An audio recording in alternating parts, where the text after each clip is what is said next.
C'est toujours captivant de voir comment un simple compte-rendu sportif peut révéler toute la complexité de la nature humaine. Ouais, et les dynamiques de groupe aussi. Exactement. Aujourd'hui, pour notre plongée au cœur des sources, on a un document hyper précis et vraiment riche d'enseignements. C'est un article assez étonnant en fait. C'est ça. C'est publié par le média sportif sénégalais wisport.com.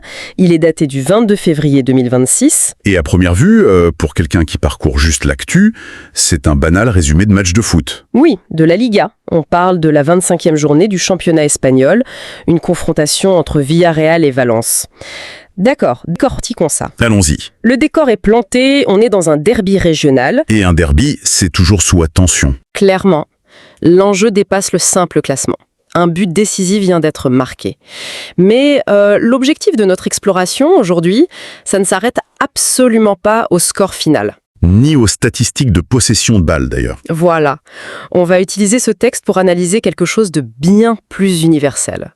À travers le cas très spécifique d'un joueur, Pape Gueye, on va décortiquer la psychologie de la résilience. Cette lutte interne face à la douleur physique. Et la dynamique de pouvoir fascinante qui s'installe entre un athlète et son entraîneur dans l'intimité d'un vestiaire.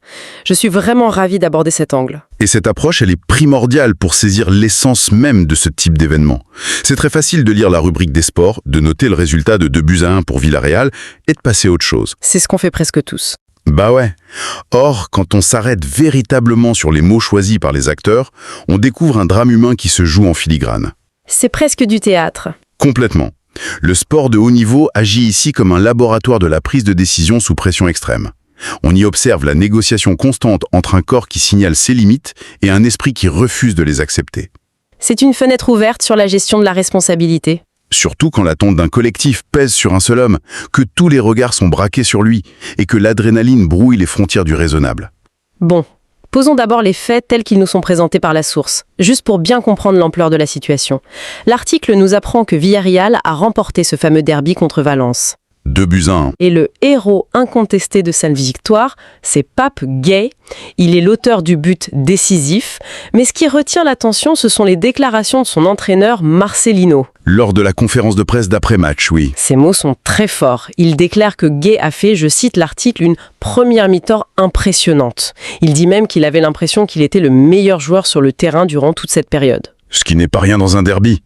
C'est sûr, hein. On parle d'un niveau de domination absolu dans un match rugueux face à un adversaire historique. Ce qui est fascinant ici, c'est la superposition des réalités qui s'opèrent sur la pelouse à cet instant précis. D'un côté, on a l'évaluation clinique, presque froide, du technicien.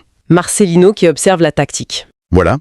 Il évalue l'influence sur le rythme du match, la récupération du ballon, et il conclut à une domination incontestable. Être étiqueté meilleur joueur sur le terrain dans l'intensité d'un derby, ça demande une concentration folle. Et une maîtrise physique qui frôle la perfection. C'est l'image publique, celle que les supporters et les téléspectateurs perçoivent. Mais l'article nous révèle une réalité sous-jacente.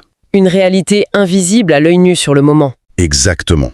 Ce sommet de performance sportive est atteint alors qu'un dommage physique majeur est littéralement en train de se produire en arrière-plan. Le contraste émotionnel est dingue. Entre la fluidité apparente du joueur et le traumatisme qu'il accumule, c'est saisissant. Tu sais, on peut tout à fait faire le parallèle avec une situation dans le monde du spectacle. Comment ça? Mais imagine une grosse représentation théâtrale. L'acteur principal est seul sur scène, sous les projecteurs.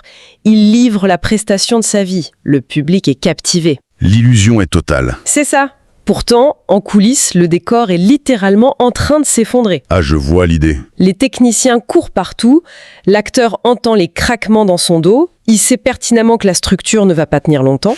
Mais il fait le choix de ne rien montrer. Oui, un choix conscient. Il continue de projeter sa voix avec une assurance inébranlable pour préserver la magie. L'exploit devient encore plus mémorable quand le rideau tombe et qu'on découvre les dégâts. C'est une super analogie.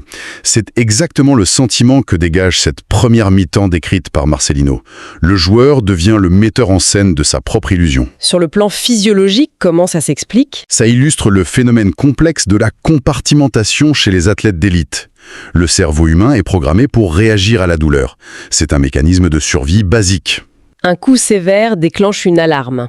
Les signaux d'alarme du système nerveux sont fulgurants. Mais dans un contexte de compétition extrême, l'afflux massif d'adrénaline et de cortisol permet au cerveau de créer une barrière mentale temporaire. La douleur est mise sous cloche. Relégué au second plan pour privilégier l'exécution de la tâche immédiate, c'est-à-dire gagner le match. C'est un état de grâce précaire, une parenthèse où le mental prend le contrôle total sur la biologie. Ce qui rend sa domination sur le terrain presque paradoxale. Totalement, puisqu'elle est bâtie sur un terrain physiquement miné. Le plus fou, ce n'est même pas ce qui s'est passé sur la pelouse devant le public. C'est ce qui se joue à la mi-temps, quand les portes du vestiaire se referment. Le huis clos. L'article nous plonge direct dans ce huis clos. Et le récit prend une tournure d'urgence médicale. Marcelino explique que la blessure de Gay n'est pas magique, elle est due à un coup reçu plus tôt. Et les mots qu'il utilise sont très visuels. Aucune place à l'interprétation. Il dit « Il est arrivé à la pause avec un gonflement important ». C'est très clair. On imagine la scène. Un peu surréaliste, le staff médical qui transpire en examinant une cheville ou un genou qui double de volume pendant que l'entraîneur cogite. Marcelino l'avoue, on hésitait à le remplacer. La suite de la phrase change tout. Oui, mais il voulait continuer. Contre toute logique de préservation, il retourne sur le terrain et tient aussi longtemps qu'il a pu au retour des vestiaires. C'est là que ça devient vraiment intéressant. Si l'on relie cela à une perspective plus large, on touche au dilemme central de la gestion d'équipe. Un vrai cas d'école sur les dynamiques de pouvoir en milieu restreint. C'est-à-dire ? Le vestiaire à la mi-temps, c'est un espace sacré, un sas de décompression où la rationalité est censée reprendre ses droits après la fureur du jeu. L'entraîneur et l'équipe médicale incarnent cette rationalité. Leur rôle, c'est de protéger le joueur. D'évaluer le rapport risque-bénéfice à long terme. L'hésitation de Marcelino face à ce gonflement important, ça illustre parfaitement la confrontation entre la prudence médicale et l'irrationnel du compétiteur. La volonté de Gaillet, ce n'est pas un choix médical. C'est une pulsion viscérale de ne pas abandonner son territoire. Et dans cette brève fenêtre de 15 minutes, on assiste à un transfert de pouvoir étonnant. Le joueur prend le dessus sur le staff. La volonté individuelle et l'aura du blessé surpassent le principe de précaution de la hiérarchie, du moins temporairement. Mais psychologiquement, comment on occulte une réalité aussi tangible ? On ne parle pas d'une petite gêne musculaire invisible. Non, un gonflement important, c'est indéniable. C'est une preuve visuelle que le corps est endommagé. Il faut une force de persuasion hors du commun pour s'asseoir, regarder son corps envoyer ce signal, entendre le médecin recommander la prudence. Et choisir d'y retourner. Oui, faire le choix délibéré de lasser ses chaussures et de repartir au combat. Il y a une abnégation qui flirte avec le déni de réalité. Le déni de réalité, c'est précisément l'outil psychologique utilisé ici. L'athlète se dissocie de son enveloppe corporelle. Il ne voit plus sa cheville enflée comme une partie de lui. Exactement. Il l'aperçoit comme un obstacle extérieur qu'il faut contraindre et surmonter. Cependant, la suite de l'article apporte la conclusion inévitable. La biologie dispose toujours du droit de veto ultime. Le texte précise qu'il a tenu aussi longtemps qu'il a pu. C'est cruel mais juste.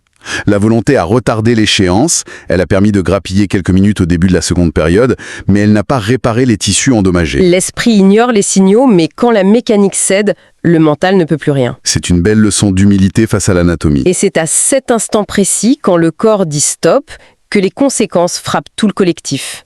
L'article met en lumière le vide béant laissé par sa sortie. La conclusion de Marcelino là-dessus est riche.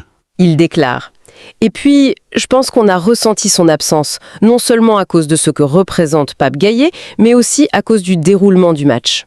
Il scinde l'impact en 2 dimensions. Il ne s'agit pas juste de remplacer une pièce sur un échiquier tactique. Non, il y a la dimension opérationnelle, le fameux déroulement du match. Remplacer le meilleur joueur sur le terrain, celui qui dicte le tempo, ça désorganise le système. Valence perçoit la baisse de régime et s'engouffre dans la brèche. Mais la 2e dimension est plus insidieuse. Ce que représente Pape Gaillet. Marcelino parle de l'aura, du leadership tacite. Quand l'équipe voit le gars qui jouait sur une jambe s'effondrer et sortir, l'onde de choc est énorme. Et classique. Une entreprise au milieu d'un projet crucial. Il y a souvent cette personne qui est la clé de voûte. L'employé qui absorbe la pression. Celui qui trouve les solutions de dernière minute et qui rassure tout le monde par sa présence. Tant qu'il est là, le projet avance. Parfois de manière spectaculaire. Ouais. Mais s'il est soudainement retiré de l'équation, un arrêt maladie brutal à cause d'un épuisement caché, l'écosystème entier vacille. Le phénomène est identique à celui sur le terrain. Il ne manque pas seulement des compétences techniques, il manque le symbole de la résilience du groupe. La panique s'installe vite quand on réalise qu'on dépendait d'une seule volonté. La comparaison est pertinente. Le vrai test de maturité pour un collectif, sportif ou corporatif, ce n'est pas quand le leader est au sommet. C'est après sa disparition du terrain. La capacité à survivre à ce vide. C'est crucial. Et dans notre article, n'oublions pas l'information initiale, Villarreal a fini par remporter le match 2-1. Ah oui, malgré la perte de repères. Le collectif a fait bloc.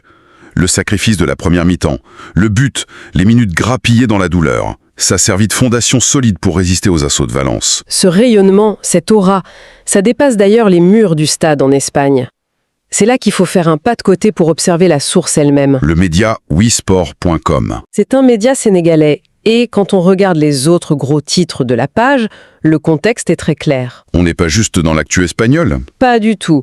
On trouve des analyses sur le match amical Sénégal-Gambie à Diamniadio, des résultats du championnat local avec le Tanguette FC, le mercato de jeunes talents comme Mamadou Lamine Camara. Même les succès des entraîneurs sénégalais expatriés en Allemagne y figurent. C'est un écosystème centré sur le suivi des héros nationaux, qu'ils soient à Dakar ou en Europe. Et ce cadre éditorial change la grille de lecture. La déclaration de Marcelino n'est pas mise en avant par hasard. L'histoire sort de son contexte espagnol pour intégrer une narration plus vaste. Celle de la fierté nationale. Exactement. Pour les lecteurs de Wisport, l'analyse tactique de Villarreal, c'est secondaire. Ce qui compte, c'est le récit épique d'un représentant du pays. Un joueur qui fait preuve d'un courage hors norme sur une scène européenne exigeante. Marquer un but dans un derby, c'est bien, mais forcer l'admiration d'un coach européen en refusant de céder à la douleur, ça transforme un fait de jeu en démonstration de caractère. Il devient l'incarnation du sacrifice, de l'honneur. L'ambassadeur de la résilience sénégalaise exporté à l'international. Oui. Pour résumer un peu cette exploration, on est parti d'une information brute et clinique, un compte-rendu de match. Mais on a vu comment un but de la victoire cache un drame humain dans le vestiaire. Ce fameux bras de fer silencieux entre la rationalité médicale et l'instinct de survie. On a mesuré l'impact colossal de la sortie de ce joueur sur son équipe. Et enfin, on a compris comment, à des milliers de kilomètres, cette souffrance devient un symbole de fierté culturelle. C'est le privilège de lire entre les lignes. Mais cela soulève une question importante. Un paradoxe fondamental qui mérite réflexion pour ceux qui s'intéressent au sport de haut niveau. Quelle est cette question ? La société et les médias célèbrent cette abnégation, cet instinct guerrier qui pousse à ignorer un gonflement important pour ne pas abandonner les coéquipiers. On glorifie le courage. C'est vrai, on adore ces histoires. Mais face à une blessure visible, la décision de continuer devrait-elle vraiment appartenir à un joueur rempli d'adrénaline ? Ah, c'est une excellente réflexion. Autrement dit, dans cette quête de performance, le courage exceptionnel d'un athlète ne constitue-t-il pas, parfois, son danger le plus redoutable ? Ça bouscule totalement l'image idéalisée de l'héroïsme sportif. La ligne entre la bravoure absolue et l'imprudence dangereuse est parfois très fine. C'est sur cette perspective stimulante que s'achève notre plongée au cœur des sources. Un grand merci pour l'attention accordée à ce décryptage.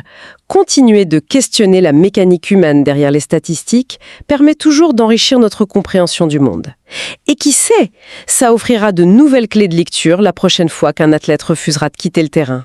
La réflexion reste ouverte.